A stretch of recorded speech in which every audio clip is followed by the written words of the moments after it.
Jeff Slobotski with the Big Omaha event conference, which we held last May here in Omaha, Nebraska. Really, the main goal was to bring some of the nation's leading entrepreneurs, innovators, the creative class into Omaha. Twofold, to kind of see, to showcase what we're doing here in Omaha, here in the Midwest, but also just get that momentum and that energy and that drive, infused into the people that are here, and say, hey, you can do it. Follow your passion.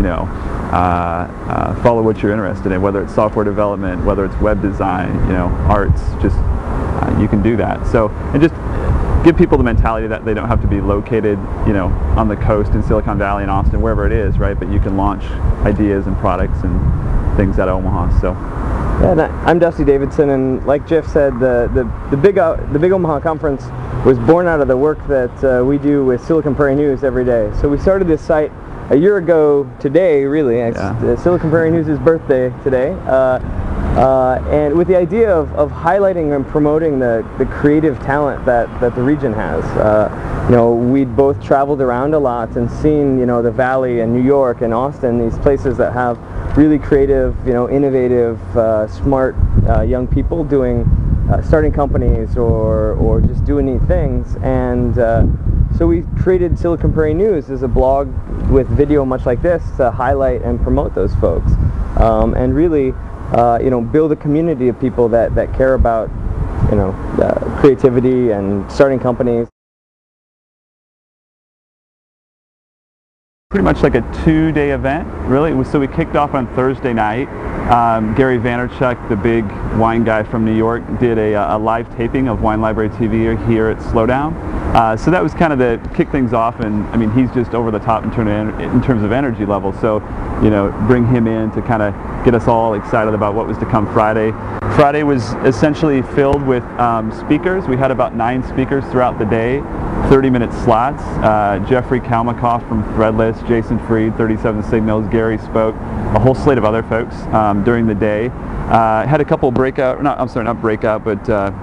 the day. I think the big thing for us is we wanted to try to build in time for people to connect with one another as well. So not just go to an event or go to a conference and have people talk at you, but get to talk with others that were there. So that was exciting. And then close things out Saturday, just kind of had an informal meetup with some folks. Close to 500 people, but 475, 450, somewhere in there in the first one, which just blew us away in terms of our expectations. Dusty and I we went back and forth and said, okay, if we get 200 would be great, right? If we get 250, it'll be great. And then we see numbers keep trickling in, and I think it's not numbers for numbers' sake, but it's really encouraging to know that that drive, that passion is here in the Midwest and here in Omaha, and so seeing people come out and support an event that essentially was put together at a grassroots level is pretty exciting, pretty humbling. So, and not only the numbers, and we definitely were humbled, and the number of people that showed up was far exceeded what we had set out in the beginning, but also people's takeaways. We set out to create a conference that wasn't really conferencey. It wasn't held at the convention center, and it wasn't or in a hotel. It was at the Kaneko, which is a creative building, very, very neat brick vibe, and I think that people appreciated that, and they felt it was a very intimate environment, and the takeaways for people were really positive. The huge energy coming out of the place, and they were really inspired by not only the speakers but the people in the room, and I think that for us, that was the exciting part, right? It was being in this room surrounded by all the people that were doing things both locally and regionally. We had people from all over the country, and seeing their excitement and their energy in that room was amazing.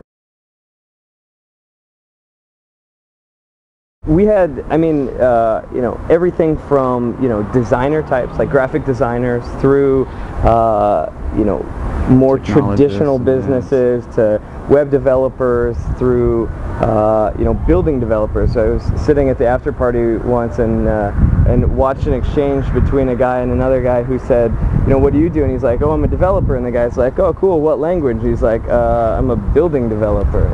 Like that kind of that kind of diversity really, it wasn't just about design. It was just about people that were passionate about innovation and about creativity in a way that spread across different industries, and that was exciting.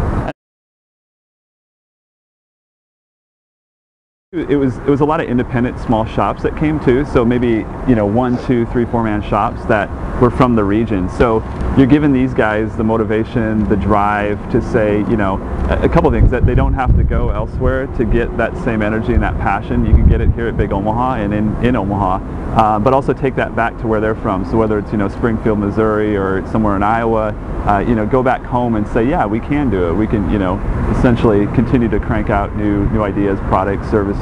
So yeah, it was really a good cross section of the hybrid of folks that were there. And I think that's what, we use that term creative class a lot, but Omaha's unique in that. So we've got a great music scene, we've got a great art scene, but we've got a great developer kind of tech community as well. And so I think the beauty and the excitement of that Big Omaha event, for me at least, was getting all those people together on the same page in a sense. So this isn't a tech conference, this isn't like a South by Southwest music conference, but in a sense it's respecting kind of what you're passionate and what you're skilled about and learning with one another as well, right?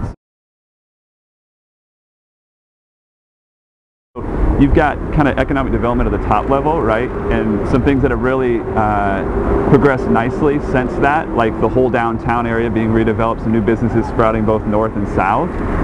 But what's also exciting, about the same time, you've got a burgeoning kind of grassroots creative class movement working in tandem, really. So Saddle Creek Records, a big record label, is based here in Omaha, and they opened a venue, Slowdown. We've got a Film Streams movie studio. So Rachel Jacobson was in New York. She moved back home to Omaha instead of just staying in New York or staying elsewhere in a sense.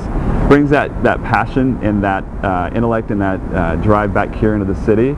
And so I think just kind of looking forward, it's pretty exciting to see things like Big Omaha just being one of those things that, seeing the uptake and seeing the excitement, that energy and that drive is here, and I'm excited kind of for where we're headed with it. I think we're just on the beginning stages in terms of what we're doing as a city. This is why we want to continue to put on events like Big Omaha and do things, which is how can we continue to